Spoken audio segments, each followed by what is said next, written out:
Hi there, Gemma here. Um,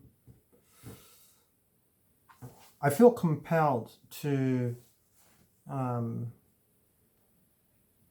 to say a few things because of what's going on currently in parts of the United States and especially Texas, um, Austin, Houston, Dallas.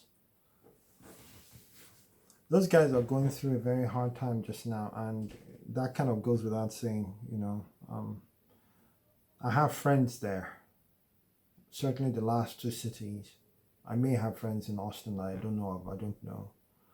But the point is, people are suffering there.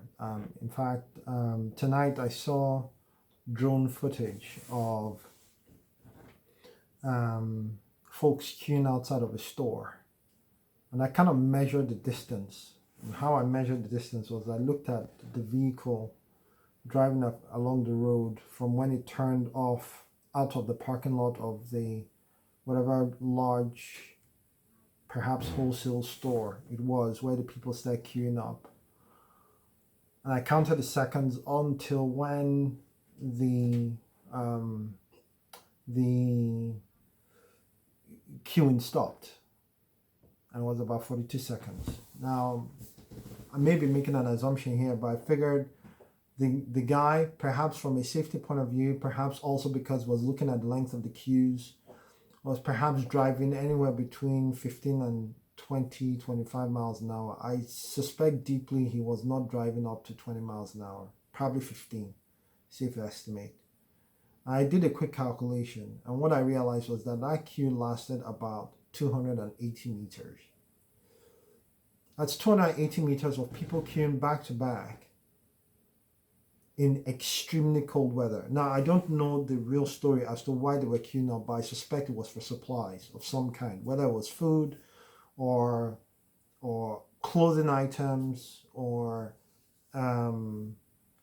or material to help handle the cold weather. I don't know what it was that they were queuing for. What I do know is that they were queuing, and the truth of the matter is that they would not be queuing if they did not need to queue, because those are not very pleasant conditions. Yesterday, I was a bit concerned for friends of mine in both Houston and Dallas. I called both sets of friends. Thankfully, one set of friends had power, even though they were kind of locked in because of the snow. They were effectively, cut off with the snow, but at least they had power, and so they had warmth. Other friends of mine were not so fortunate. In their case, they were not just afflicted by the weather such that they could not travel. They were also afflicted because their house was cold. There was no power. It was hard to reach them on the phone. There were brief moments of respite where they would get a phone. They would be able to receive a phone call, but most of the time they had no power. Now, I'm not making an appeal here to raise funds for anyone, because there's nothing I could do with it anyway. It's not like I'm going to be able to get it to them, and currently things are so bad.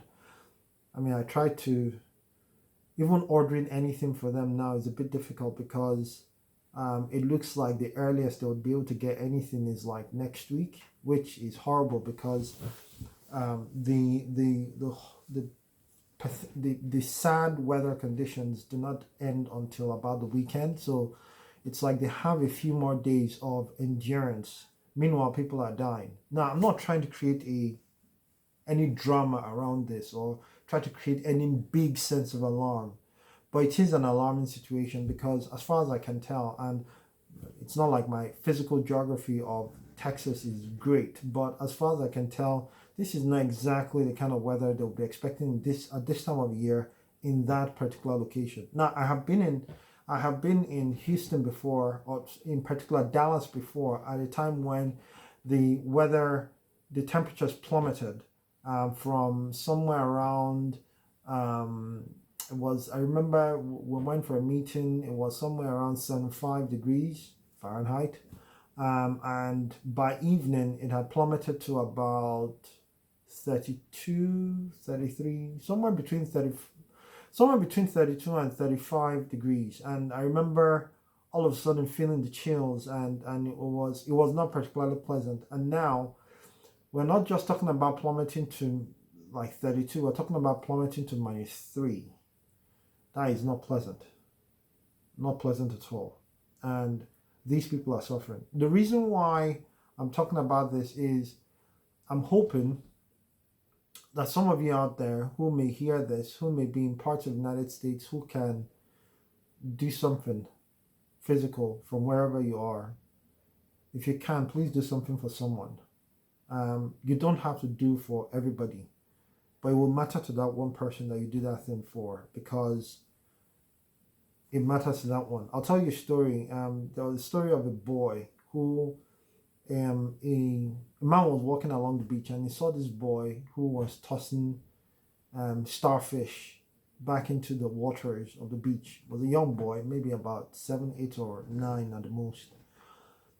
And the guy watched the boy for a while, and the boy was walking along the beach tossing starfish back into the sea. And the man walked up to the boy and said, "What are you doing?" And the boy said, "Well, I'm trying to save the starfish. I'm tossing them into the sea." And the man said, "Well, you can't save all of them. You know, it's not going to matter at the end of the day." And he said, he picked up one, looked at it, said, "It's going to matter to this one," and then tossed it into the sea. The point I'm trying to make is that one life matters to God. One life that you help, one life that you pray for, one life that you provide something for. I don't know what. Even if you can only supply candles. One thing I learned one time when it's funny how it seems to be only in winter that boilers break down. Well, that's when we use them the most, isn't it? And one time our boiler broke down. I remember my daughter was maybe about 2 at the time. Allison was still around, and we had no power. Well, we had power, but the boiler was not working, so we did not have any heating. And this was in the middle of December when it was very cold. And so what we did was we used candles. We put on candles all over the house. Well, all over the house, wherever we were. So in the kitchen, in the living room, and so on. And I remember at that time we turned on the cooker so that it would generate heat as well. The good thing about the candles is that they do generate heat. It's amazing. I don't know how it does it, but it does generate heat. The downside is the candles, they consume oxygen from the room, and so eventually you start to find yourself feel drowsy. The reason I mention this is if for some reason you have power and you can hear this in any of those locations and you have no means of heating and you have candles at home, put them on.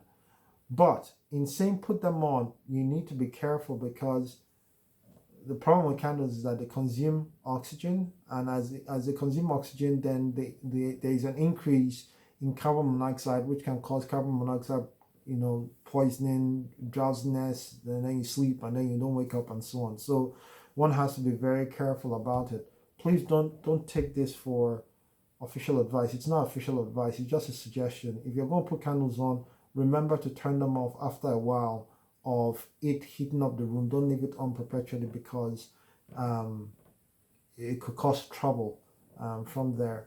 And certainly don't go to sleep with the candles on. Okay. I need to be careful about what I say. In this world that we live in today, people could sue for any different reasons. But anyway, the point I'm trying to make is that this is not an appeal for funds or anything like that.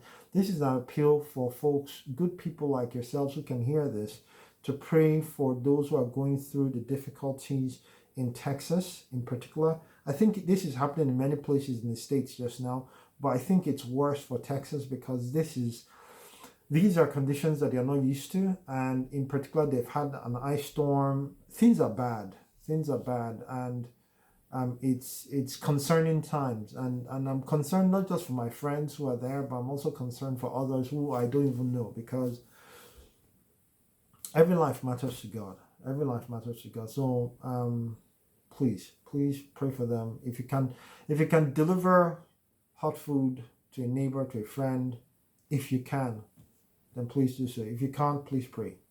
If you can deliver firewood, You know, if you can deliver candles, if you can deliver something that can help keep the house warm, even if it's extra blankets or extra warm clothing, you know, whatever you can do to help in any way. And if you cannot do anything physically to help, then please pray, because these people, they need it.